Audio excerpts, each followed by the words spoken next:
But I think ultimately people are looking to have a better life and a better experience. I doubt there are people out there that just want to be miserable.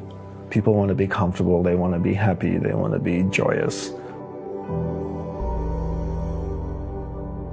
When you're so clear what you want in life, and you're so determined to get it, and you're willing to give up everything and everyone for it, then you're living a life in alignment with your purpose, and then you can spend the rest of your life in sync with who you are, as opposed to chasing so many different things around you that sparkle with.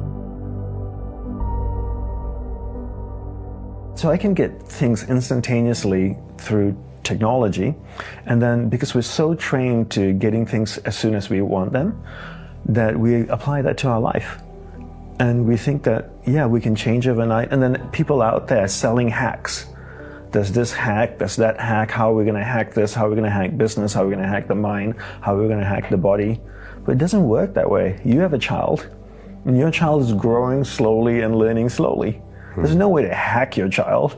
Can you make your 3-year-old boy, right? You have 3-year-old boy learn... Walk faster, talk faster. Learn triple integrals by tomorrow? Why don't you hack him? It doesn't work. Right? And then why as adults do we think we can hack everything? It's not sustainable, right?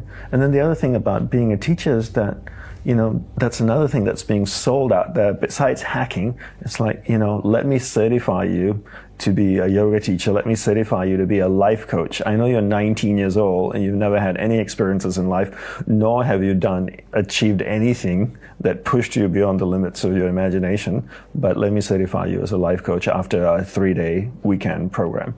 And I think when you go with the idea that I'm going to learn something and then take that content and teach it, you never really learn. When I went to the monastery and to learn from my guru, I went purely to be a student. First of all, I went there with the knowledge that I knew nothing.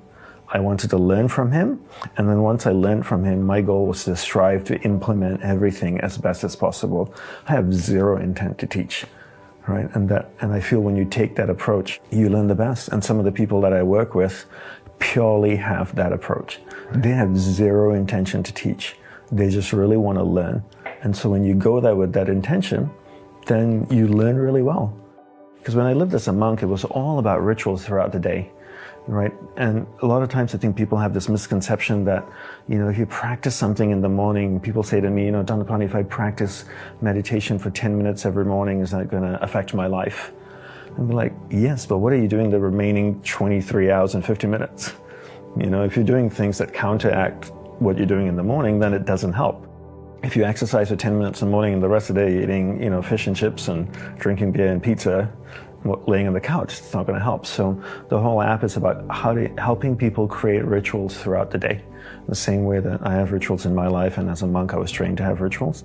But nowadays people, like we were chatting earlier, you know, if someone wants to learn martial arts, they want to learn the quick swirl 360 kung fu kick in the air or something. You know, no one wants to go and do the hard work.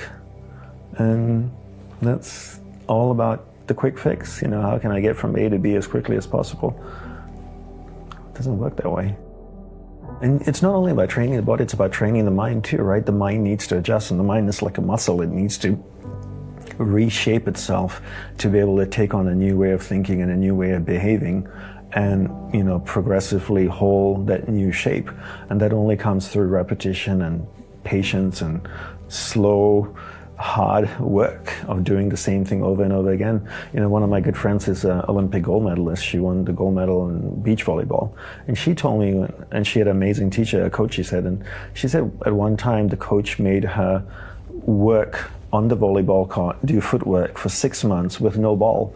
So they trained for 6 months on the sand with no ball, and it was beach volleyball. Wow. And, you know, she did whatever her coach told her to do. She said she grumbled, but she did it.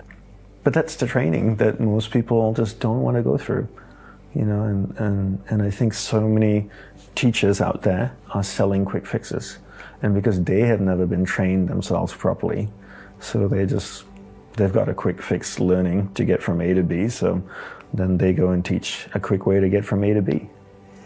You know, they don't understand this old traditional path of slowly learning and developing yourself over a period of time is is what really creates mastery in a certain level. In the monastery, living a celibate life in a cloistered monastery, away from your family, friends, your relatives, waking up early in the morning, strict discipline and training, eating 3 meals a day, it takes 36 years before you're qualified as a teacher. 36 years. So if I lived only 10 years, I'm not even anywhere close to that. And I'm still a student. You get used to being comfortable. And that's the problem, right? You stay in an apartment for long enough, you stay in a city for long enough, you're comfortable, you know where to go buy your milk, your bread, you know your surroundings, you get comfortable, you get used to it. And one of the biggest teachings he taught me is about awareness in the mind. You're not the mind, rather you're pure awareness traveling through different areas of the mind.